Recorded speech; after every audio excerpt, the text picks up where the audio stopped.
네, 안녕하세요. 반갑습니다.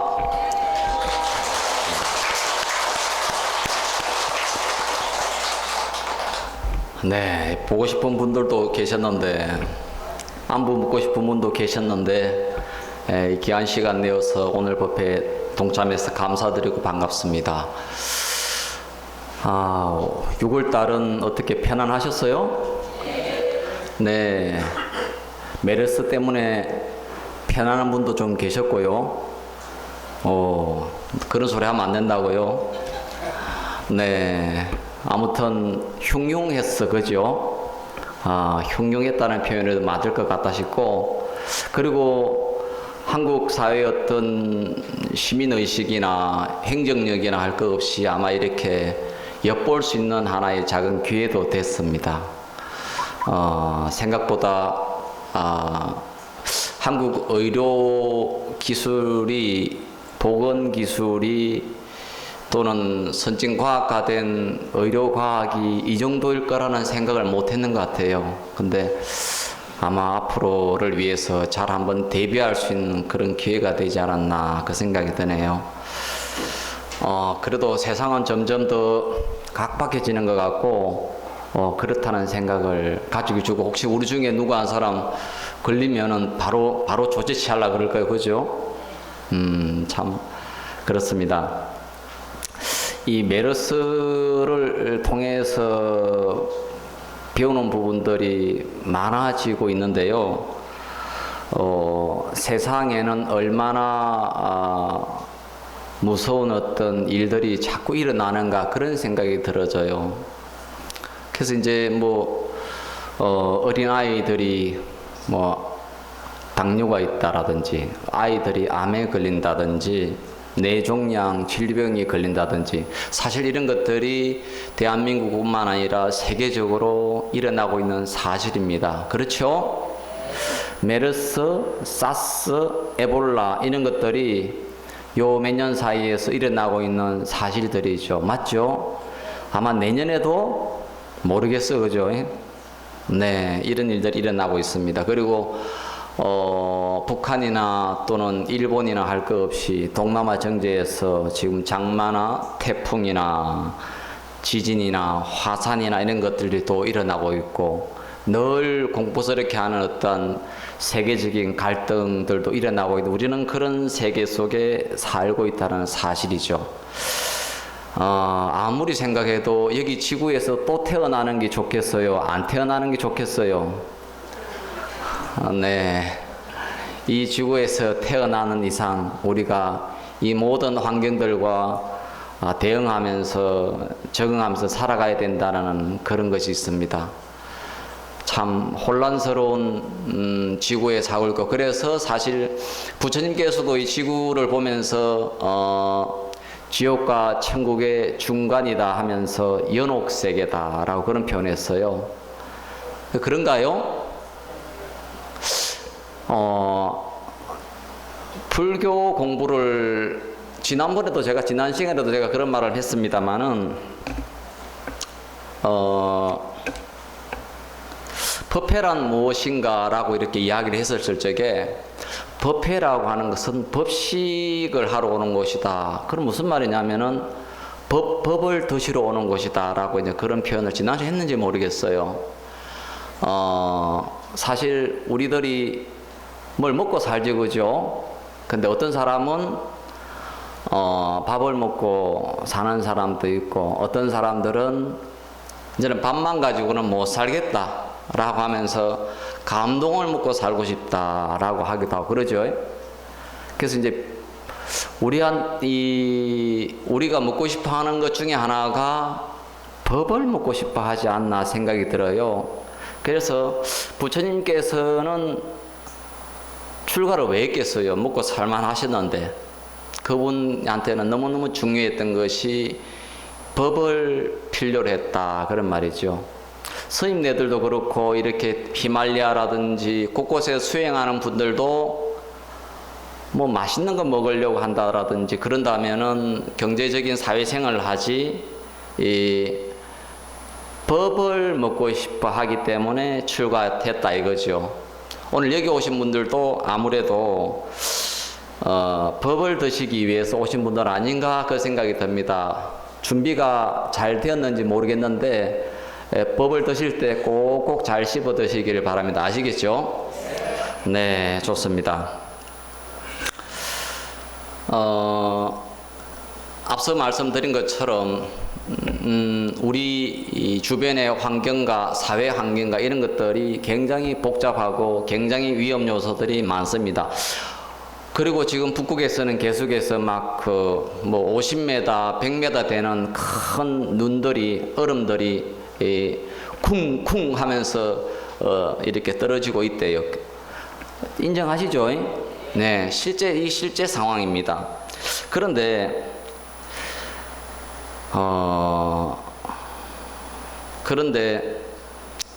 왜 이런 현상이 생길까라는 부분이에요.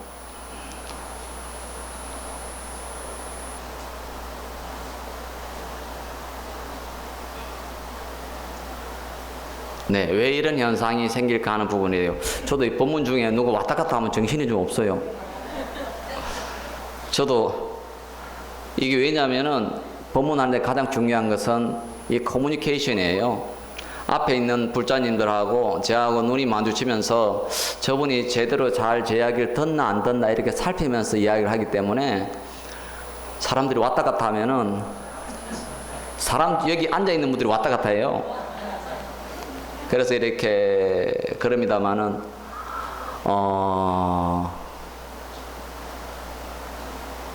브라질의 아마존강에서 이 지구의 산소량의 한 20% 5%를 갖다가 만들어낸다고 하죠.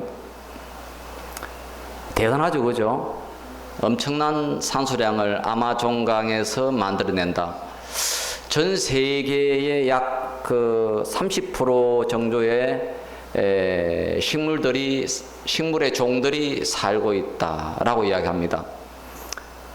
자, 그런데 이 아마존강유역의 1년에 벌목하는 양이 얼마냐면요. 여의도 가보셨죠? 여의도 광장 가보셨죠? 여의도에 약 2,000배가 1년에 벌목이 되어지고 있다는 사실이에요. 제법 넓은 땅이죠, 그죠? 1년에 매년 그 벌목이 되어지고 그곳에 사람들이 들어가서 불을 놓고 그리고 각종 동물들을 잡아들이고 해악을 미치고 있답니다.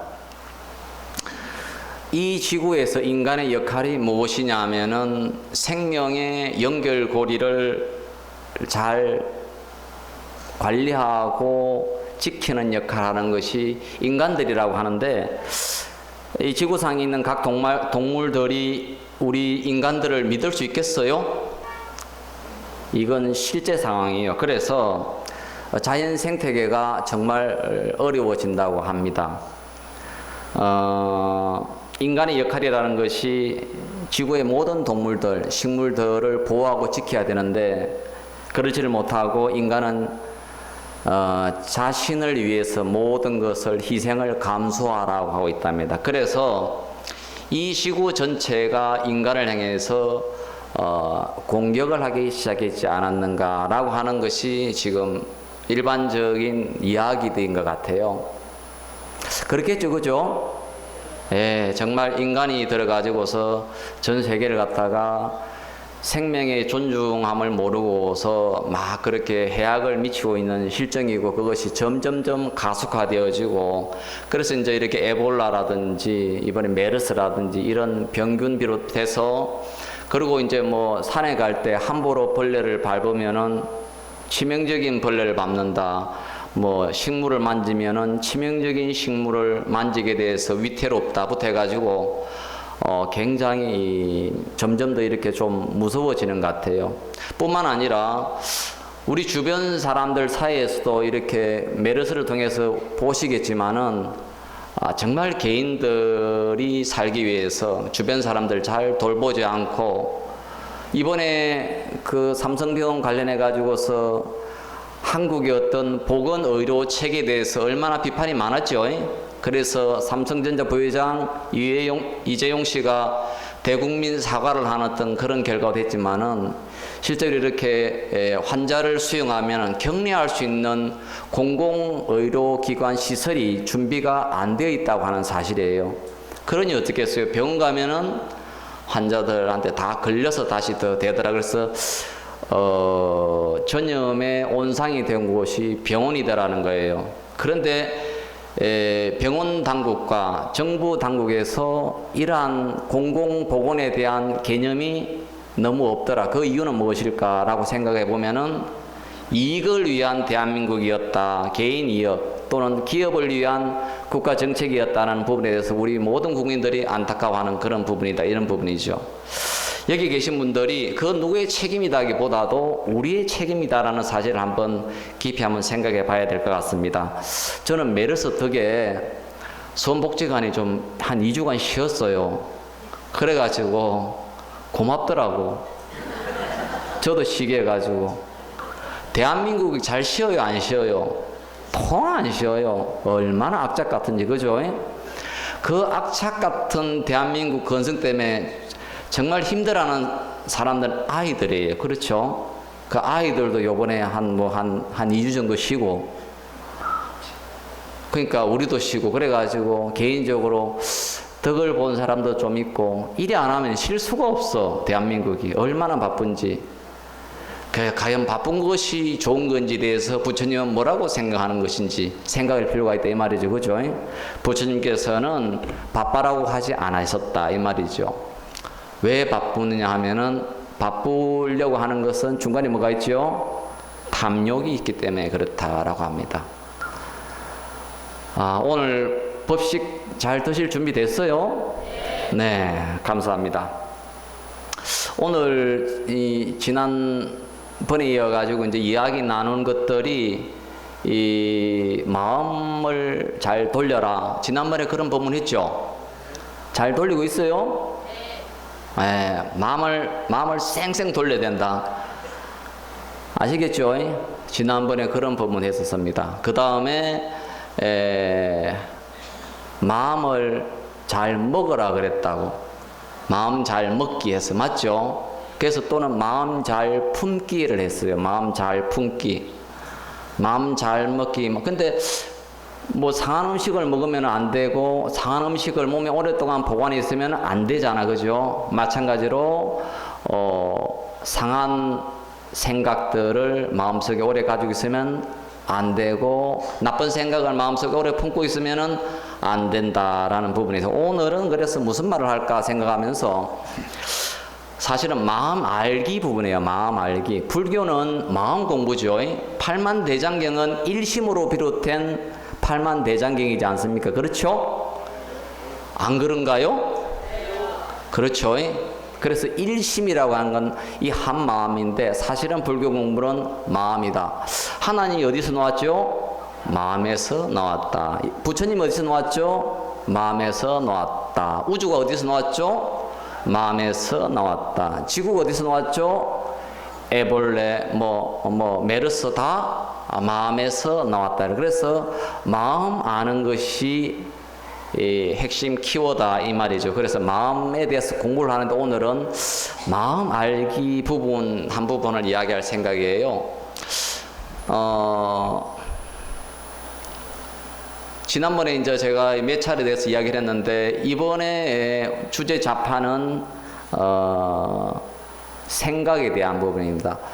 부처님 경전에서 흔히 쉽게 말해서 마음이라고 하는 것은 생각 또는 감정이다라고 이야기합니다. 오케이 되시죠? 네, 생각 또는 감정을 마음이라고 합니다. 그런데 생각은 일어난다. 생각은 일어나죠? 여기 다 생각이 일어나요. 생각이 안 일어나는 사람이 있으면은 두 가지 종류예요. 도인 아니면은 그 다음 뭔지 아시겠죠? 네, 여기 있는 분들은 제가 보니까 두 종류 분들은 아닌 것 같아. 그렇죠? 생각이 잘 일어나죠? 네, 생각이 일어난다. 그래서 오늘은 역시 마찬가지로 내용은 생각은 뭘까요? 생각은 뭘까요?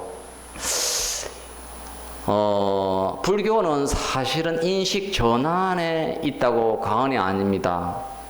세상을 바라보는 관점을 전환시키는 데 있다라고 해도 과언이 아니단 말이죠.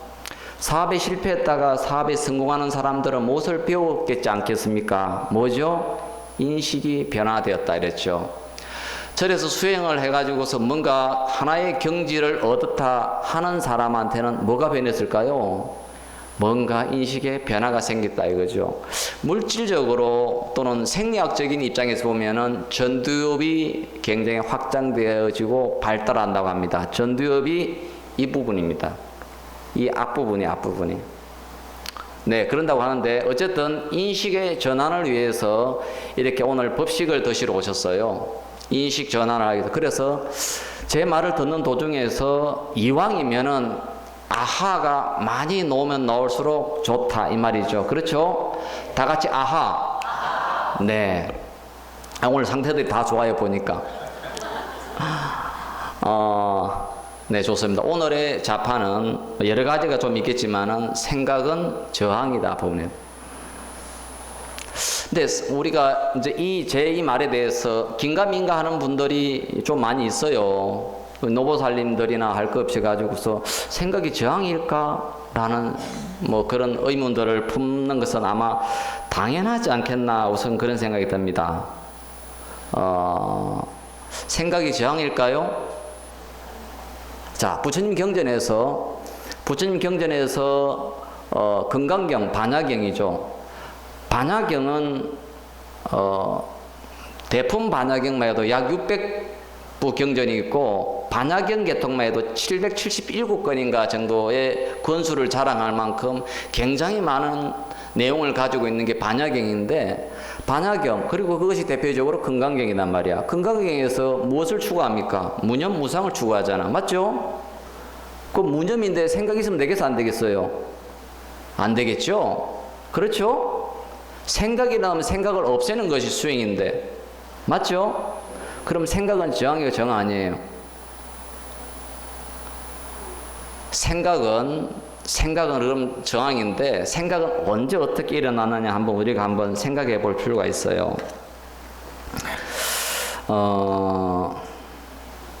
우리는 사실은 저항을 많이 하고 삽니다. 대표적으로 누구한테 저항을 할까요?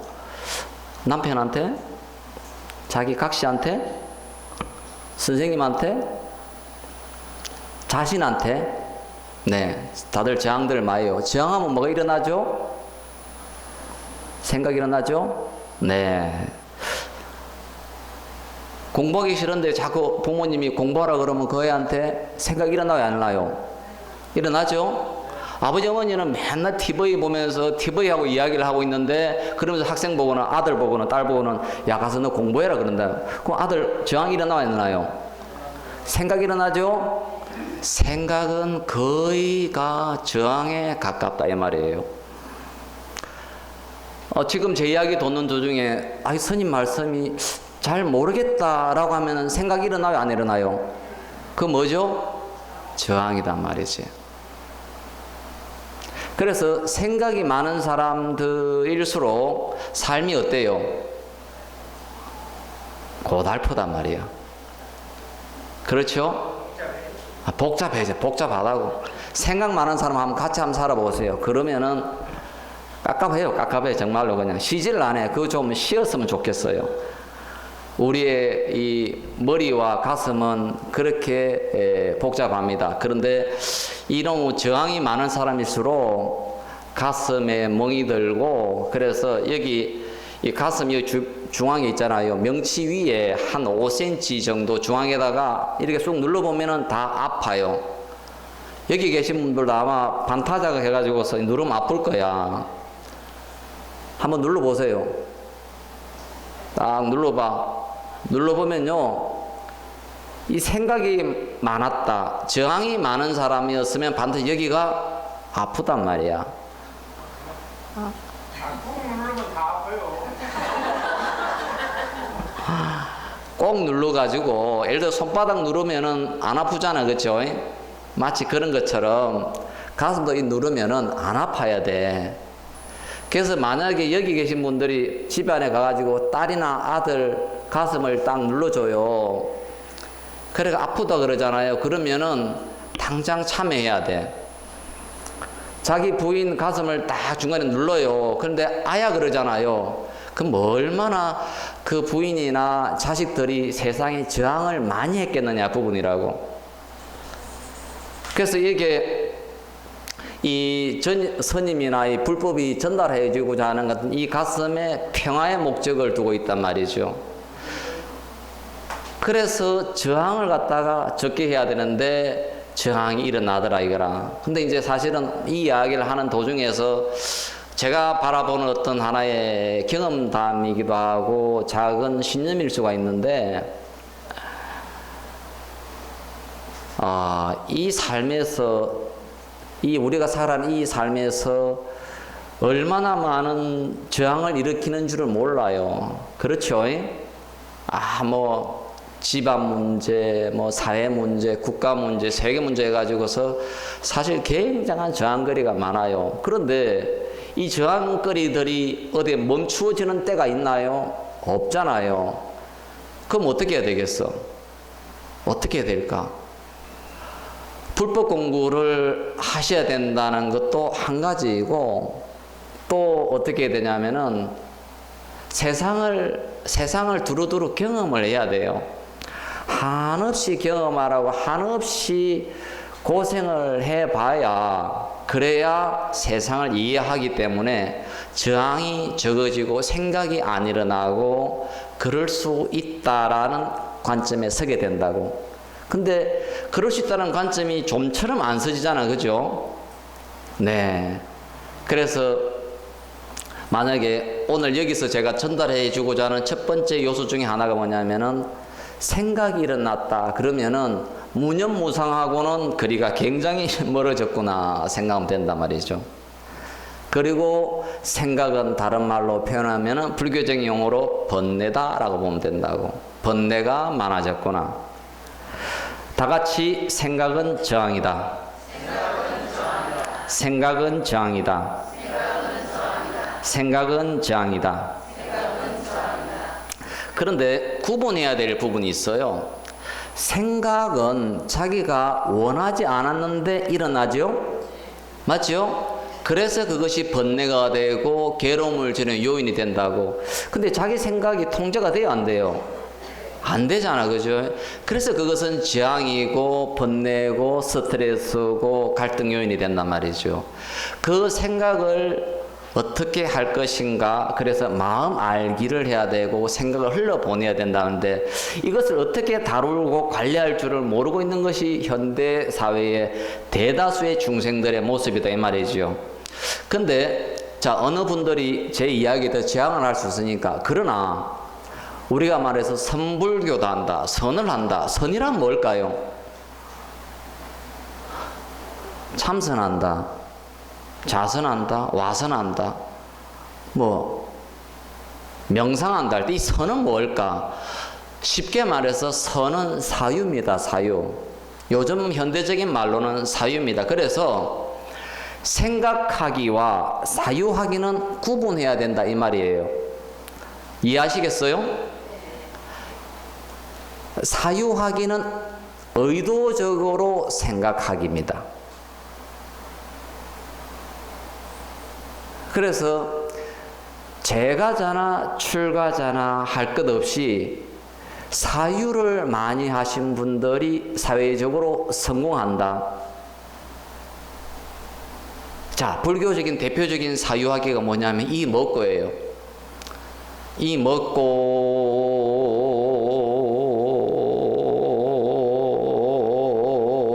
생각이 일어나요? 생각 안 일어나요? 안 일어나죠? 이게 사유학이에요. 저 사람 돈 어떻게 받았고, 이것이 사유학이에요. 어떻게 하면은 논문을 내가 이번 학기에 논문을 받을고, 말이 좀 이상하네. 논문을 완성할까? 자, 이것을 의도적으로 생각하기는 뭐라 그랬죠? 사유라 그랬죠? 그러면 어떻게 하면 내가 논문을 요번에 학위를 받을 것인가? 그렇게 하면은 조합 묘수가 떠올라요, 안 떠올라요? 떠오른다고. 그렇게 되어져 있단 말이야. 그래서 우리가 구분해야 할 것은 사유에 대한 부분들은 장려하고 싶다 이 말이죠. 부처님 또한 마찬가지셨다. 부처님은 저항하기를 한 것이 아니라 사유하기를 하셨단 말이에요. 자, 그래서 여기 계신 분들은 다시 한 번 더 자파를 한번 해보겠습니다. 생각은 저항이다. 선은 사유이다. 생각은 저항이다. 선은 사유이다. 다 같이 이 말도 알아들었죠? 여기서 선이라고 하는 것은 불교에서 말하는 명상 또는 참선을 말한다. 궁극적인 깨달음을 얻기 위해서 하는 어떠한 정신적인 활동을 말하는 것으로서 이 선을 한다라고 하는 것은, 그래서 선은 사유이다. 선을 하는 것은 사유이다 이 말이에요. 생각은 저항이다. 선은 사유이다. 다 같이 한 번 더. 며느리가 집에 와가지고서 어머니 그러면은 야야 생각은 저항이다. 곰곰이 사유라 이렇게 가르쳐줘야 된다 이 말이 아시겠죠? 너는 맨날 어머니 이렇고요 저렇고요 하는데 그것이 네가 우리 집안에 들어와 가지고서 편안하게 삶을 수용하고 이해한 자세가 아니고 너가 자꾸 저항하고 있다는 의미이다 라고 이야기해 주면은 엄마 우리 시어머니 다시 봐야 되겠네 그러겠죠? 그리고 선은 사유이단 말이죠. 그래서 여기 계신 분들은 어떤 분야든 간에 학생은 학생답게, 직장인은 직장답게, 출가자는 출가자답게 사유하는 습관을 기르는 게 좋다 이런 부분입니다. 신신명 잘 아시죠? 네, 삼조 성찬대사께서 하신 말씀이죠. 얼마 전에 항림원에서 신신명 했습니다만은 첫 번째 놓았던 대목이 뭐였죠? 네. 지도무난 유혐간택 막작정애하라 이 말이 신신명에 첫 나오는 대목이에요. 그러면 그게 말이 무슨 말이냐면은 지도무난 지극한 도는 어렵지 않나니 이거 지도무난이에요. 유혐간택하라 그랬다고. 오직 간택을 멀리하라, 간택을 싫어하라 라고 했다고.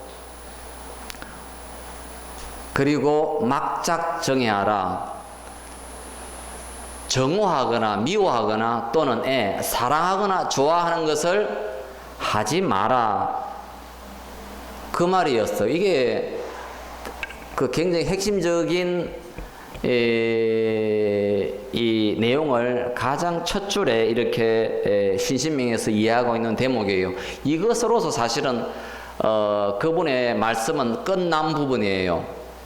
자, 이 말 뜻이 얼마나 심오하고 깊은지 대한민국 조계종 스님들은 다마 이 내용들에 대해서 감탄을 금치 못하고, 그리고 이제 열반하신 어떤 성철권 스님께서도 그렇게 신신명 강의를 갖다가 하셨다라고 이야기를 할 정도예요. 근데 그 중에서 핵심적인 키가 이렇게 앞에 있단 말이야. 큰 도, 큰 깨달음이란 어렵지 않다. 단지 간택을 멀리하라. 근데 여기 계신 분들은 어떻게 간택을 멀리해요? 멀리 안 해요? 간택이 뭐냐면은, 그러니까 간택을 멀리하는 간택이 뭐냐면은 좋다, 싫다, 이쁘다, 안 이쁘다, 옳다, 그러다, 바르다, 틀렸다, 뭐 선이다, 악이다. 이게 뭐죠? 간택이다 이 말이죠. 자, 불교 공부를 통해 가지고서 여기 계신 분들이 불자로서 이렇게 법문을 들으러 오셨단 말이야. 그런데 부처님 경전에서 말씀이 전해주고자 하는 내용은 사실 이 대목이에요. 간택하지 마라라고 이야기했다고. 그런데 불자들이요 그간 신행 활동을 통해서 간택이 늘어났어요, 줄어들었어요? 한번 물어봐야 될 일이야. 그래서 삶 자체가 편안하거나 행복하거나 자유롭지 못하다면은 왜 제대로 바르게 불교 공부를 하지 않았느냐, 이런 질문을 물을 수밖에 없어. 그죠? 한번 본인한테 물어보세요. 자, 지금 이 대목이 생각은 정황이다라는 대목 같은 맥락이라서 하는 말이에요. 옳다 그러다가 많은 사람이 행복할까요? 네, 답변은 몇 사람밖에 안 하네 보니까.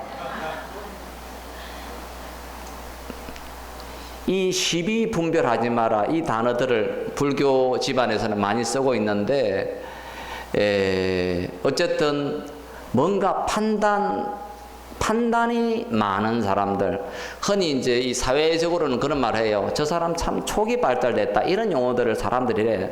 그러죠? 저 사람 굉장히 예민하다. 이거 좋은 거예요, 안 좋은 거예요?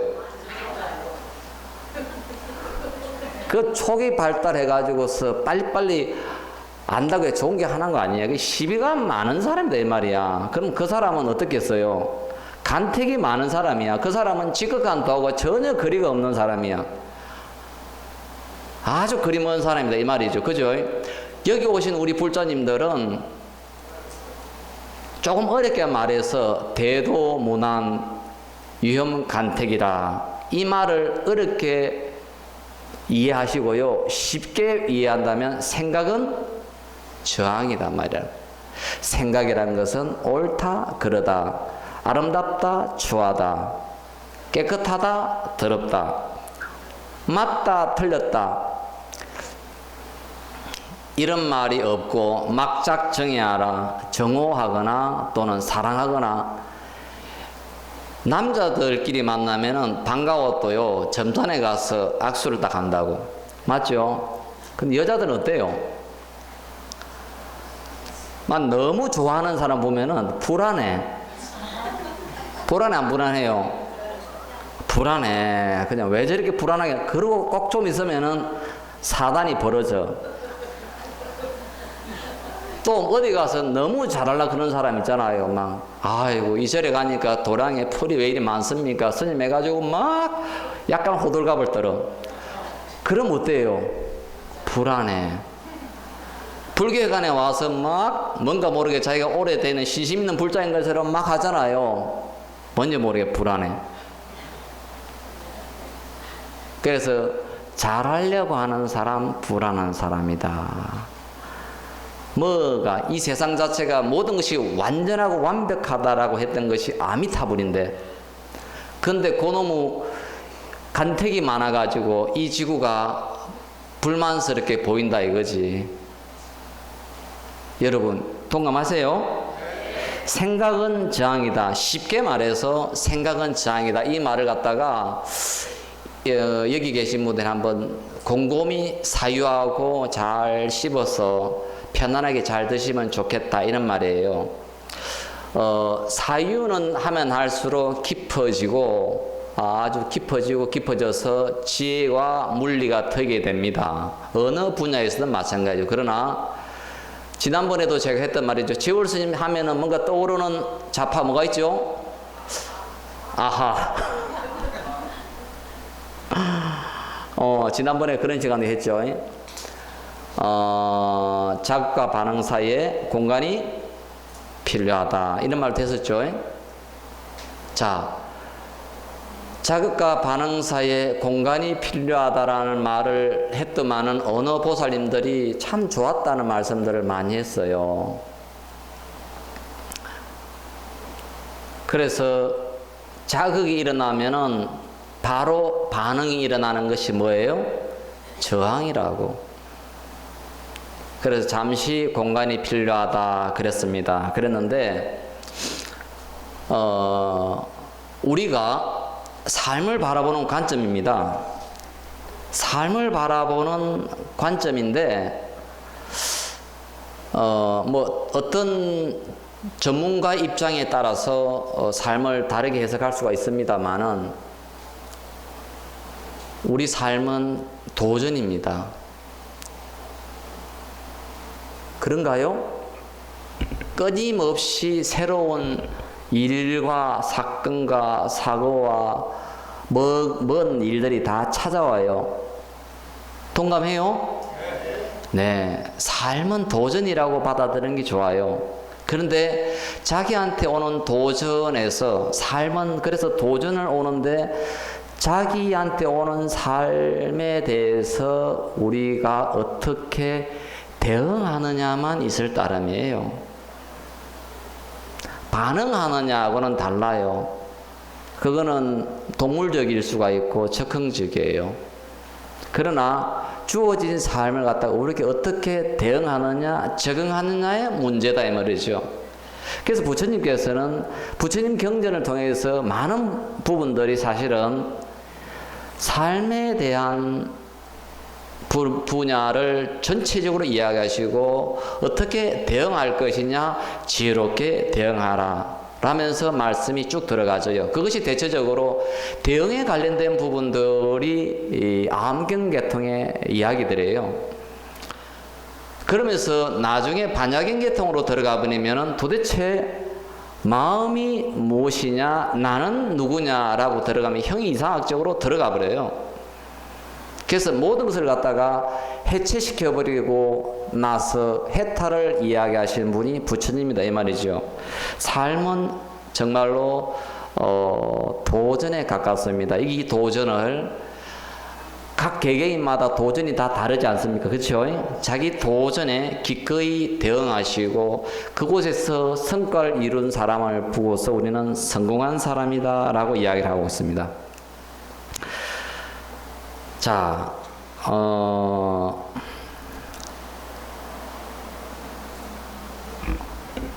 오늘 한 이야기 중에서 잠시 좀 정리 좀 하도록 하겠습니다. 사람은 구별을 하지 않으면 안 되죠. 그렇죠? 구별해야 되겠죠. 저것은 사람이다, 동물이다, 집이다, 며느리다, 아들이다, 학교다. 구별해야 되겠죠. 그러나 구별은 하되 분별은 하지 마라. 다 같이 구별은 하되 분별하지 말라. 구별은 하되 분별하지 말라. 구별은 하되 분별하지 말라. 지금 제가 했던 이 같이 하는 이야기들은 감동이 지나고 나면 뭐가 남을까요? 사람은 감동으로 산다 그러면 그 사람은 병원에 가야 돼요. 감동은 감동으로서 끝내줘야 돼요. 그리고 만약에 부처님 수행법에서 감동이 일어나면은 일정 부분 동안은 좋아요. 그러나 그 환이라고 볼 수도 있겠죠. 그러나 일정 부분이 지나면은 불편해져요. 결국에는 감동도 알아차려야 될 대상으로 되어집니다. 감동이 지나고 나면 무엇이 남을까요? 네. 감동이 지나고 나면은 개념이 남아요. 그렇죠? 그 개념이 우리 흔히 말해서 지혜라고 이야기합니다. 동감하시죠? 오늘 제가 전달해 주는 어떤 이런 자파들, 이런 것들은 일종의 개념들이에요.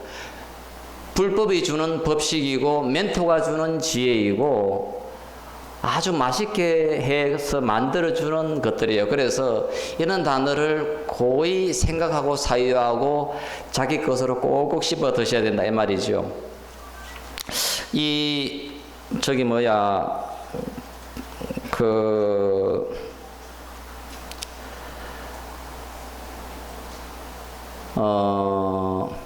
우선 이런 지혜의 법칙들을 잘 드시고요. 법문하는 도중에서 우리가 이렇게 잘 공감, 공유를 잘 나눠야 되는 맥락들이죠. 여기 계신 분들은 대체로 연세들이 있으시고 사회적 경험과 더불어서 많은 고민과 갈등과 스트레스와 함께 굉장히 백전노장들이기도 하십니다. 그런데 우리가 조금 지혜롭지 못해가지고 우리 삶 자체가 원만하지 못하다 부분이죠. 김동길 교수가 한때 TV 유행했던 말이 뭔 말이냐면은 이게 뭡니까? 맞죠? 그러다가 김용욱 씨 톤을 붙이면 어찌 될 것 같아요? 아주 멋진 표현이 될 것 같아요. 그죠? 인상, 그분이 짓는 표정 인상과 더불어. 그래서 우리 공유를 한번 해보자라는 어떤 그런 맥락인데요. 이제 이 자식 없는 이 출간 스님이 보기에요. 이게 뭡니까? 라는 부분들이 참 많아요. 맞죠? 많다고. 애들을 갖다가 낳았어요. 애들을 기르는데요. 직장 다닐 때까지 비닐하우스 안에 키우고 있는 부모들이 많아요. 이를테면은 직장을 다니고 있는 결혼을 안 했던 직장 여성인 같은데 고민이 있습니다라고 질문이 왔는데 그 고민이 뭐냐면은 어머니한테 이것을 질문해야 되는지 질문 안 해야 되는지를 모르겠다 이거라. 무슨 질문인데요 하니까 오늘 날씨가 좀 흐린데 머리를 감고 가요? 머리를 안 감고 가요? 라는 질문이었답니다.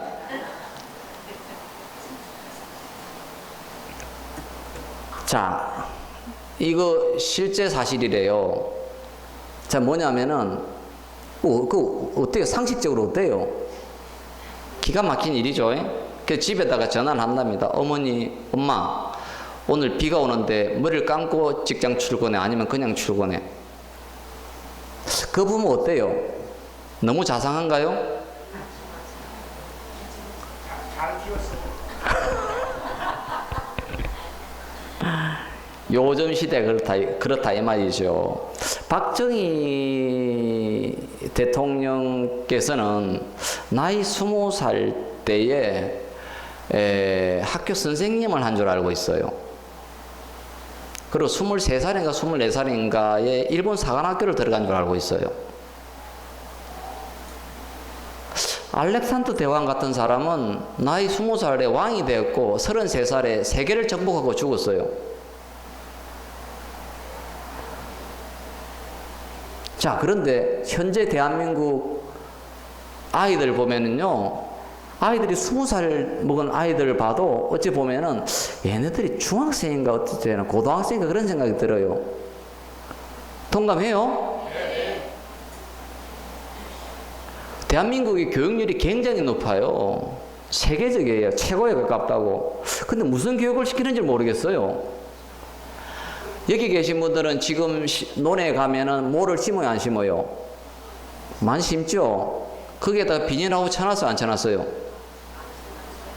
안 쳐놨죠? 요즘 완전 녹색이에요, 보면은. 너무 아름다워요. 그런데 모종을 할 때는 쉬워요, 안 쉬워요? 옮겨 심을 때는 쉬워요, 안 쉬워요? 사람도 마찬가지다 이 말이에요. 왜냐하면은 건강하게 이 우주 자연과 더불어서 서로 이 도전에 대해서 대응하면서 적응하면서 크는 것이 이 우리 논에 심어진 묘나 산에 있는 나무나 자연현상이 똑같다 이거야. 그런데 우리 요즘에 부모들이 어때요? 어떻게 비닐하우스를 덮어줘요? 아니면 벗겨줘요? 그래가지고 애들 상태가 어때요? 그래가지고 부모들 60 넘어가 상태가 어때요? 부모들이 상태가 곤란해지는 거야. 60 넘어가지고 애들이 이제 한 30대, 40 됐는데 비닐하우스에 그때 이제 쓰고 나와가지고 어찌할 줄 몰라. 맞죠? 이게 뭡니까? 다 같이 이게 뭡니까? 나는요, 이 대한민국의 부모들하고 교육감하고 이 문교부하고 이 도대체 왜 이런지 모르겠어. 여기 계신 분들만큼이라도 현명해지라고 하는 소리라고 해서 기꺼이 아이들의 비닐하우스를 덮어주세요. 벗겨주세요.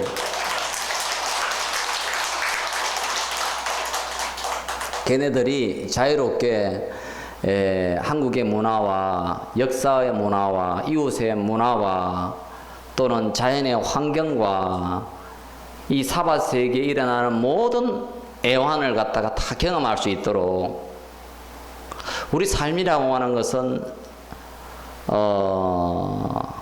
희노애락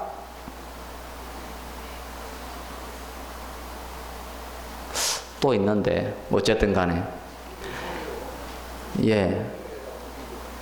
우비고뇌 이런 부분들을 갖다가 충분히 스스로 고민하고 만나고 할 수 있도록 여기 계신 분들이 허락해야 된다 이 말이죠.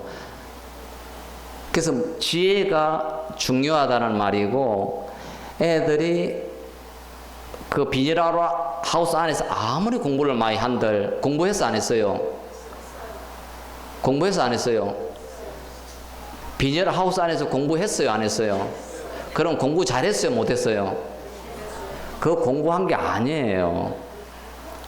그 공부를 시킨 부모와 그 공부를 배운 사람들 때문에 우리 사회가 이렇게 각박하고 그렇다 이 말이에요. 그 공부는 정말 이기적인 공부였다 이 말이에요. 이게 뭡니까 이 말이라고.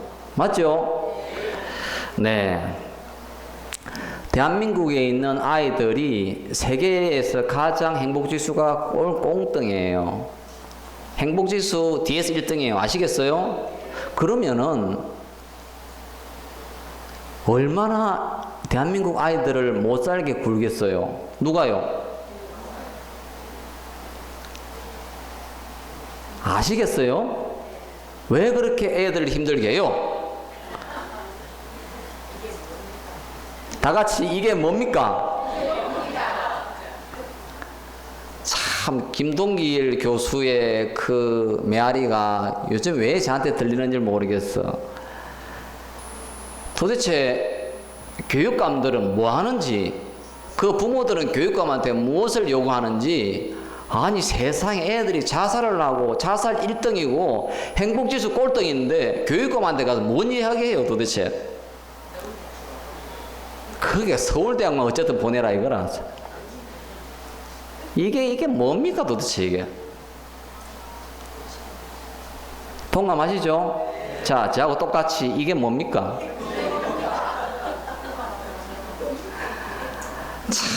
참네 이거 정말 이거 아니 제가요 전주 와가지고 전주 온 지 5개월 됐어요 사실. 5개월 됐는데 아니 저는 불자라서 그런지 이놈 치명자산 쪽으로 갈 때마다 치명자산 볼 때마다 내 전주 시민의 시민의식들이 내가 염려가 되어져요. 치명자산이 순교자산이란 말이에요. 그러면 그 순교자가 대한민국 순교자요 누구 순교자야? 아니 그 당시에는 나라의 범법행위를 한 사람들일 수 있다고. 근데 왜 전주시가 그것도 치명자산이라고 하냐 말이야. 천주교 단어를 붙이든지. 거기는 옛날부터 우리 이어내려던 중바이산이잖아요. 맞아요. 그럼 이 전주 시민이 정상이에요 비정상이에요? 그 우리 불교인은 이게 뭡니까 이게? 다 같이 이게 뭡니까? 도대체 왜 그러는 거예요 정말. 그래서 가끔씩 제가 고민하고 묻습니다. 나는 정상적일까? 여기 계신 분들 정상적이에요? 비정상이에요?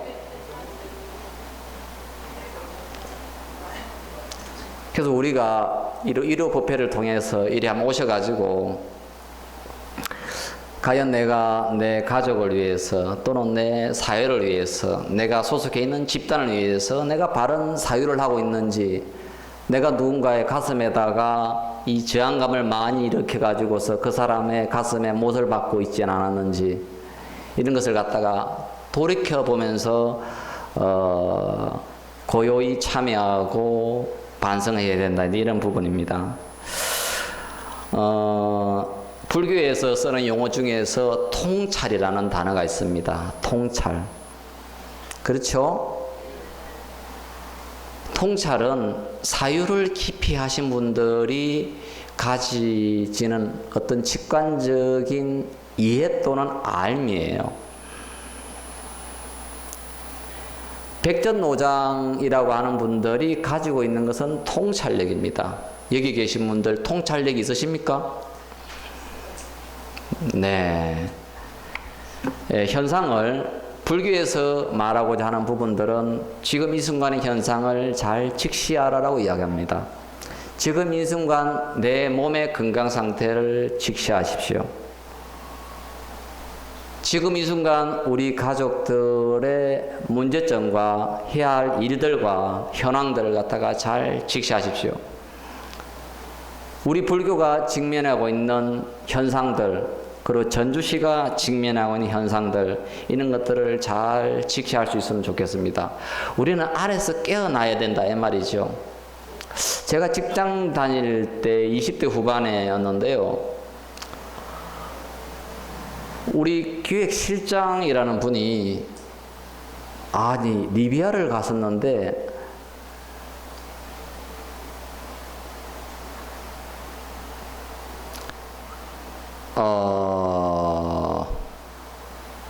그 당시 리비아 대수로 공사를 하는데 그 동아그룹의 최 회장이 있지 않습니까?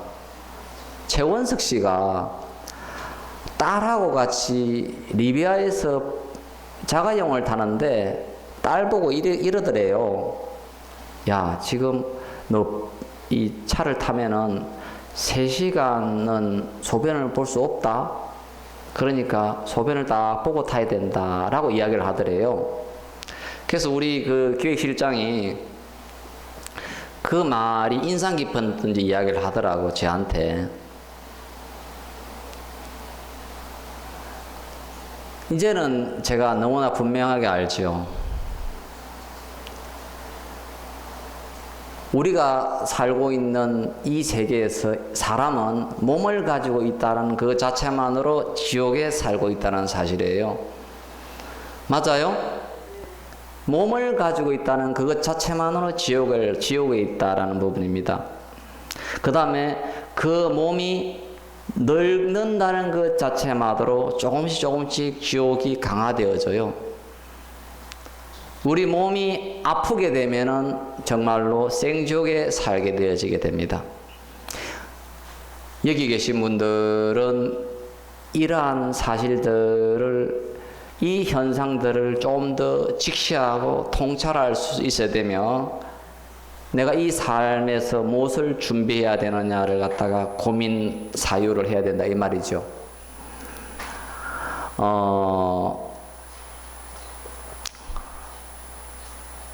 지난 시간에 자파 중에 하나로서 이런 말을 했습니다. 잘 될 거야 라는 말을 했습니다. 그렇죠? 네. 잘 될 거야 라고 했습니다. 굉장히 많은 공덕이 있을 거라고 보고 있으며, 하루에 한 5번만이라도 잘 될 거야 라는 말을 갖다가 하게 된다면 그 사람과 그 사람 주변의 가족들과 이웃들한테 좋은 일이 있을 거라고 제가 이야기를 했습니다. 그런데 잘 될 거야만 해버리면 기독교하고 똑같습니다. 불교는 그냥 잘 될 거야 수준이 아니라 내가 하는 일들이 잘 이루어질 것이야, 내가 바른 생각을 가지고 바른 길을 실천하는 삶을 살 것이야, 이런 것이 붙어전 잘 될 것이야가 나와야지, 성실하지도 않으면서 좋은 일도 하지 않으면서 그냥 잘 될 거야 하는 사람한테는 굉장히 두터운 업이 잘 돌아가게 돼 있다 이 말이라고. 그렇겠죠? 그래서 오늘은 다시 한번 더 말씀드리는 바는 건강하고 합당한 사유 속에서 잘 될 거야 라는 말이 있어야 된다 이런 말입니다. 자, 긍정적인 것을 위해서입니다. 자, 잘 될 거야. 지금부터 편안하게 앉으시고 눈을 살 감아 보십시오. 사랑스러운 손자, 손녀를 생각하는 것처럼 나 자신으로 비롯해서 내 가족들 그리고 내 친구들 그 누군가를 향해서 이렇게 슈퍼맨의 눈으로서 천안통화의 눈으로서 그 대상을 바라보면서 따뜻한 손길로서 잘 될 거야 라고서 조용히 말씀해 주세요.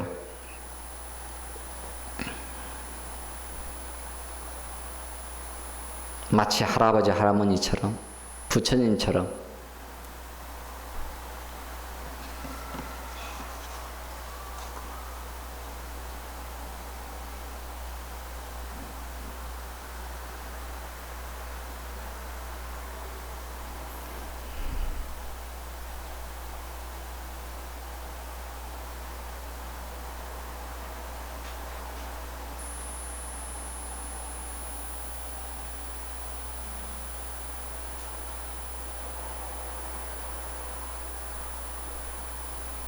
입꼬리는 조금 올려주세요.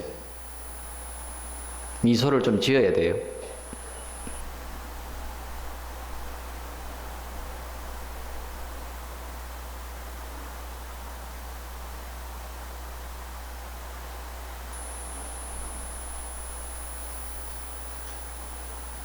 자기의 오장육부를 향해서 한 말씀 해주세요.